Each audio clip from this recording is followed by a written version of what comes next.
Welcome to Life Planning 101, brought to you by Smart Money Group and Kennedy Financial Services in Eastland, Texas. Tune in every week as we share important information to help you and your family live life on purpose. Insurance, investments, legacy and tax planning, and much more. All covered now on Life Planning 101. Good morning and welcome into Life Planning 101. My name is Angela Robinson with Smart Money Group and Kennedy Financial Services here in the big town of Eastland, Texas, where we are a life planning firm that helps people live life on purpose. What does that mean? Well, it's just the opposite of living by default, right? Going through the motions and things just happen to you rather than you getting empowered, having the information at hand to make good decisions, wise decisions about your future, about your family's future, so that things can move forward on purpose. And here we are. It is October. Happy fall, everyone. Or I should say, since I'm from Texas, happy fall, y'all. Anyway, it is October, which means it's Estate Planning Awareness Month. I cannot tell you how important a great estate plan is. You know, we've always had a saying in Texas that it used to be a friendly place to die. And it really still is a pretty friendly place to die. And there's a lot of other states that we work in that are pretty friendly places to die. But I will also say this, that when you don't have your estate house in order, it can take months, if not years, to settle an estate. And most of it's just simply because trying to find assets, trying to find out how they're titled. Companies are sticklers on how things need to be retitled and what they need to be able to do that. Medallion guarantee stamps, for example, are just a beast to be able to find anymore because these companies are getting more and more difficult on what they'll actually medallion or not medallion. And, you know, a lot of times that we just think that our house is in order because we have a will. Well, that might not be completely the truth. In fact, I think we wrote an article on that. Chris could probably post that in our newsletter as a reference to go back and read this week, by the way. Shout out to Chris. He does an awesome job. I'm just telling you, he is like the ultimate Mr. Organization when it comes to all things Life Planning 101, weekly life lessons. He pulls everything together and delivers great information to the families that we serve each and every week. Just appreciate all you do behind the scenes. You don't get kudos enough for that, and I know that, but we really appreciate you. But I'm sure he could find this and get it out there because it is important, okay? Your estate plan and understanding, do you really have an estate plan in order that is going to help your family after you're gone? Or a bigger question is, are they going to be cussing you in your grave? And so that's what we're here to talk about today is your estate plan. And specifically, we're going to focus on a will-based plan versus a trust-based plan, okay? And a lot of people may say, well, I don't need to listen to this. Just the idea of a trust is complicated. Everything, our lives are simple. We don't have a lot. I can't imagine that it would take much. Well, I hear that a whole lot. And I'm going to tell you this, that 9 times out of 10, the families that we serve do need a trust. And the reason that they need a trust is so that their families are not cussing them when they're or throwing rocks in their grave when they're 6 feet under. So we got some great information today, and you're not going to want to miss it. And here's what I would say. You know, we are a society that tends to overcomplicate things.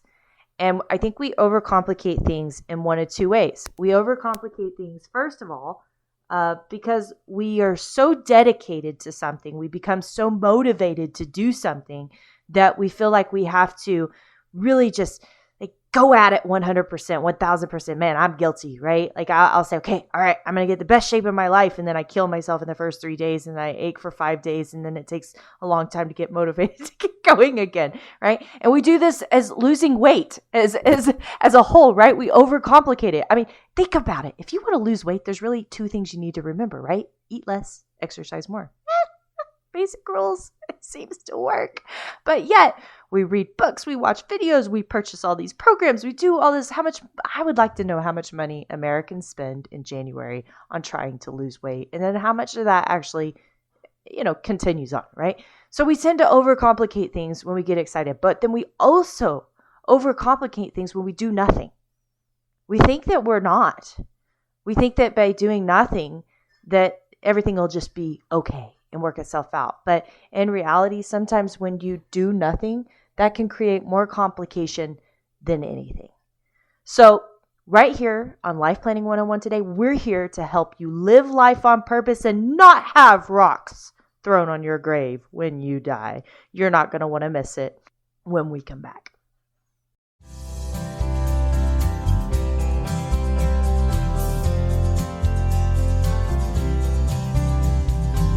Welcome back to Life Planning 101. It is Estate Planning Awareness Month, and we are talking about a will-based versus a trust-based plan. Because let's get real, just the idea of having a trust sounds complicated, right? But is it? And the truth is that not having a trust-based plan in a lot of situations can create significantly, when I say significantly, I mean significantly more complication than having one. And then again, this isn't always the case. It isn't always the case, sometimes because it's not needed, and sometimes because just because you have a trust doesn't mean that you've actually have a plan. You actually just created more mess if you don't do the follow-up that's necessary with the trust. So what I want to do today is I want to break it down. I want to look under the hood because, hey, we work in a lot of great states. Texas, we've always talked about, it's a friendly place to die. If you're going to die, die in Texas. Die in Texas with your estate in Texas. And that is so true. But anymore, assets are getting harder and harder and harder to get retitled because we're just an intertwining of all these different states. And just because it's Texas doesn't mean that that asset is actually in Texas. It might be a company that's based outside of that, and they want all this information. They want a medallion stamp. And oh, by the way, that medallion stamp is very difficult to get in a lot of cases. It can be really difficult for your heirs, for your spouse. And that's only after they found everything that you owned, by the way.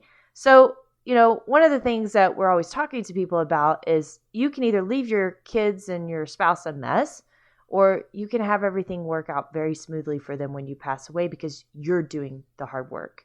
And I think at the end of the day, that's kind of what you're looking at when you're looking at a will. You're leaving everything for your heirs to do, or you're looking at a trust where you've kind of tidied up the loose ends and there's really not much to do at the end of the day. So what I want to do is I want to look under the hood with you, okay? Because it doesn't mean that a trust-based plan is for everyone. And there are some downsides to it, and I want to get to that. But first, I want to start with a will, because I want to start with what the process would look like if your assets were to pass through the terms of your will, okay? You might think that all of your assets would, first of all, you might think that all of your assets would pass through the terms of your will. Not true, okay? Your will acts more like a vacuum cleaner. You got to move the heavy furniture out of the way to vacuum up the rug, okay? And your assets that pass via your will are really like those pieces of dirt on your rug. Now, what am I talking about, okay? You have most likely a lot of what's called contract property. And contract property is something that has a specific titling or a beneficiary designation that supersedes the terms of your will. Okay, example, let's say that you have an IRA, all right, and it names specific beneficiaries. Or you have a bank account that has a payable on death designation that names specific beneficiaries. Well, in either of those cases, it doesn't matter what your will says. It doesn't matter at all how you wanted your assets to pass via your will. They're going to pass the way that you have them on those designations, okay? So unintentionally, we've actually seen people disinherit specific children because they put one child as a beneficiary on the bank account. They say, oh, you just take care of everything. Well, they can't because of gifting maximums, and it would upset their own apple cart with their estate planning, and it's very difficult. So even though you think you've set everything up right and easy, you haven't. You've actually ended up complicating things more. And we see that a lot. Another thing is you might have an account, and checking and savings and CDs are notorious for this as well, that you name what is called joint with rights of survivorship. And this could be with a spouse. It could be with a business partner. It could be with a child, whatever. Well, it doesn't matter what your will says. It doesn't matter if that's really in a company document. If it's owned joint with rights or survivorship, it's exactly what it implies. When one person dies, the other owners have rights to the survivorship, meaning it passes to the surviving owners on that account. And again, that could be very problematic if that is a child, and you were intending that money to go three ways or whatnot. So a lot of people don't understand that your titling and your beneficiary designations supersede what your will says. Your will just kind of picks up all the rest of the pieces. Okay. Now, I digress. After the heavy lifting of that contracted property is out of the way, your will is going to pick up those pieces, and those pieces need to be itemized. Yes, every single one of them will need to be found, listed out, valued, and will go through probate. This is a process that can be very simple and take hardly any time and any money. And it is a process that can be very cumbersome, and it can take years, and it can be very expensive. So I think the question most people have is, well, where would my estate fall, right? What would happen, right? And I think a common misconception is this. People think this, man, we're just simple people. Our lives are simple. We don't have a lot. I can't imagine that it would take much. Well, have you ever heard the phrase, it's all relative? It really is. It's all relative. I mean, as Americans, heck, if you're listening to Life Planning 101, my guess is that you're comfortable. You are middle class to middle upper class, and your lives are comfortable. Well, that means that you probably don't have as simple of an estate as you think you do. It's relative. It's simple compared to what you would imagine some people would have, I'm sure. But, ... here's the facts. We work with a lot of farm and ranch families.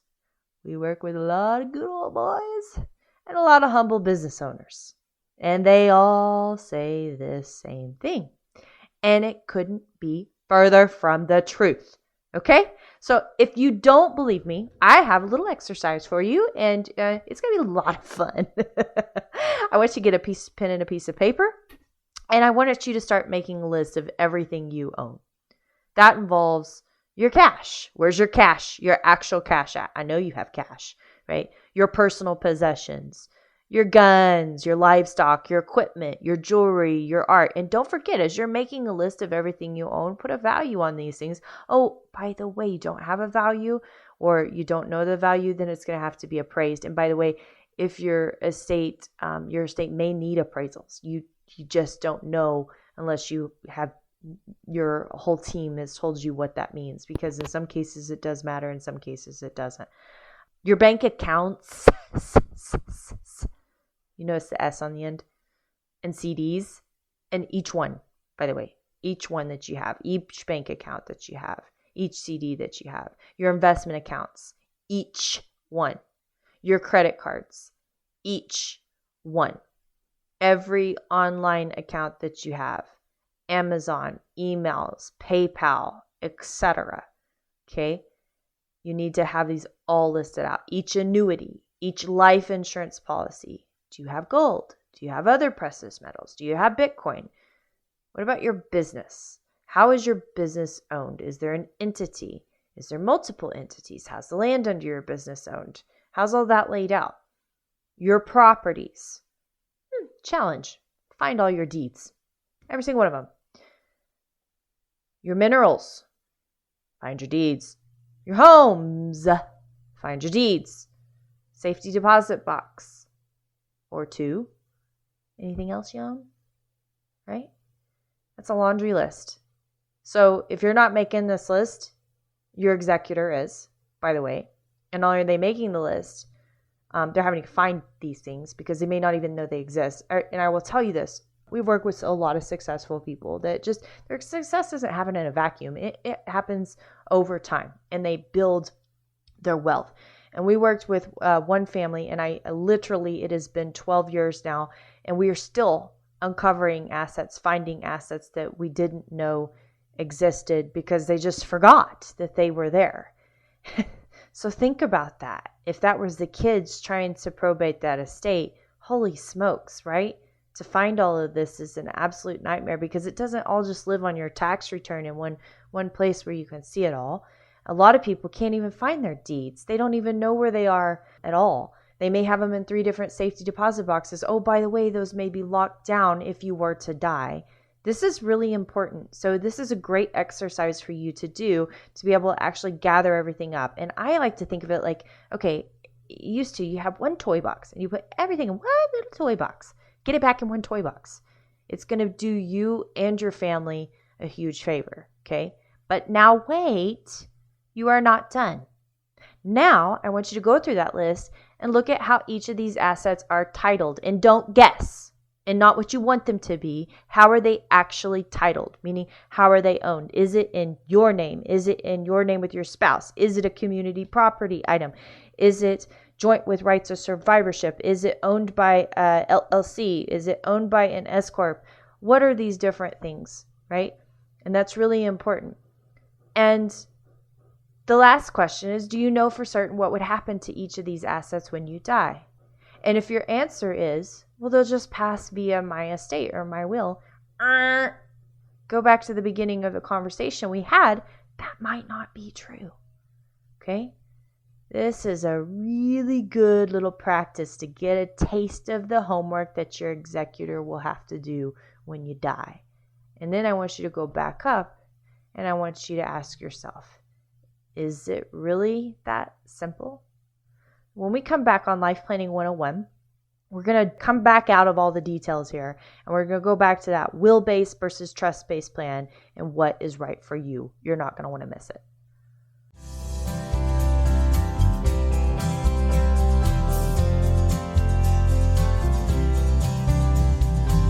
Welcome back to Life Planning 101. My name is Angela Robinson with Smart Money Group and Kennedy Financial Services. It is Estate Planning Awareness Month.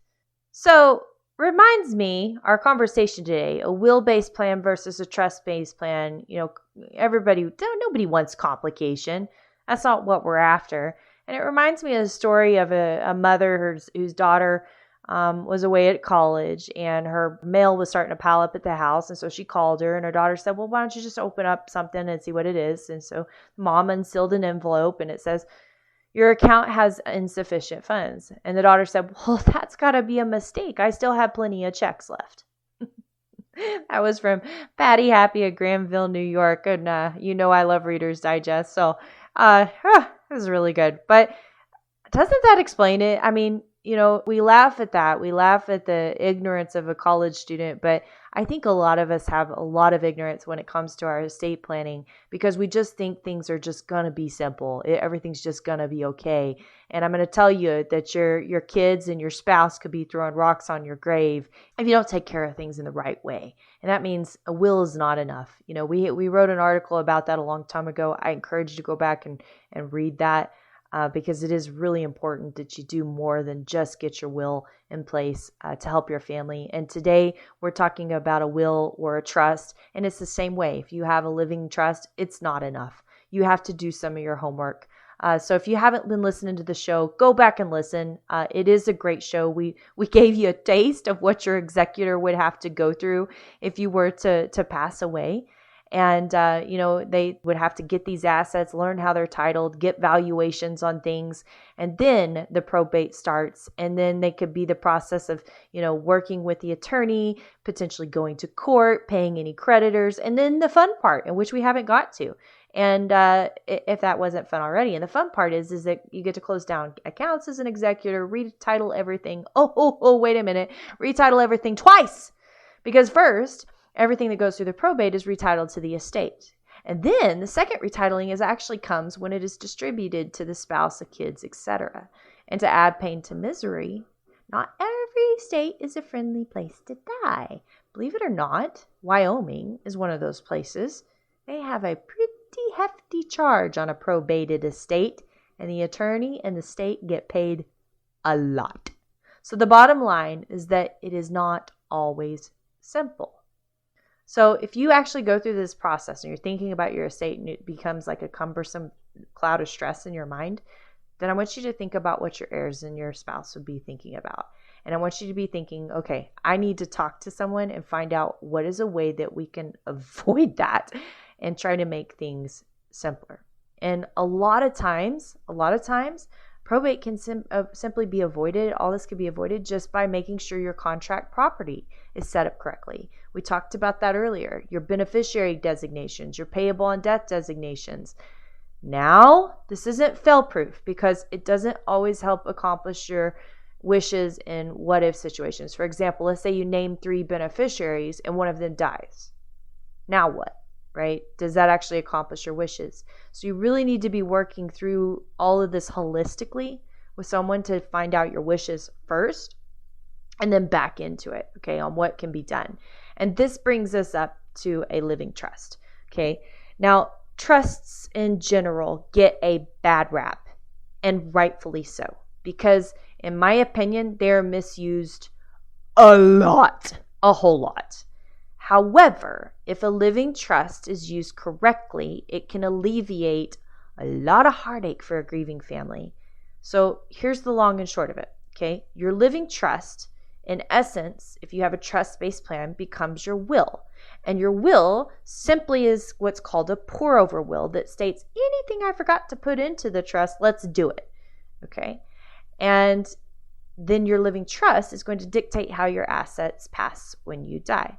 Now, this is helpful because before you die, if you title anything to the name of the living trust or put a designation on it to go to the living trust, that can avoid probate. And that means that laundry list of finding assets, documents, retitling, all that becomes minuscule. It also means you got everything in one toy box. You got it all ready, so you might as well just keep it compiled for whomever is your trustee and your executor down the road. Pretty nice. All that heavy lifting is done. Now, here's the downside. There's some things to think about. If you own a living trust, this is where people, they don't retitle things into the trust. Well, they didn't solve anything. Or they go continue to buy assets and they don't title them to the trust. They still title them in their name or a joint account if they're married. Well, that doesn't do anything either. You need to be putting everything into your trust. And a good trust document is going to make that seamless. So there is no difference between you purchasing or financing an item and the trust purchasing or financing an item. But a bad trust can make that very, very difficult. The other thing to note is trusts. There's all kinds of trusts, but a living trust, nothing is going to change in regard to your taxes, your asset protection, your privacy. All of these are misnomers of things that are benefits to that trust. They're just not. And another thing is the cost. So interestingly, a lot of people believe that if I set up a trust, it's very expensive. And it can be. Attorneys are all different, but majority of the time, it's not significantly more than a will-based plan. And if a trust is warranted, then it's going to be significantly less expensive to administer and implement the probate of that same estate, because that is time that your heirs are going to be spending doing all that work. So really, the primary benefit is to put everything in one place for your executor and your trustees and make it as efficient and as timely as possible. In other words, I like to say, if you're setting up a trust-based plan and you're funding it now, it's like going through probate in advance, which is a lot easier because there's a lot of steps that you get to avoid. And you're doing it because you love your family. You're doing it because you don't want them throwing rocks on your grave. So the bottom line here is that it doesn't mean that a trust-based plan is right for you, but it doesn't mean that it's not. And you don't need to assume anything. Anything.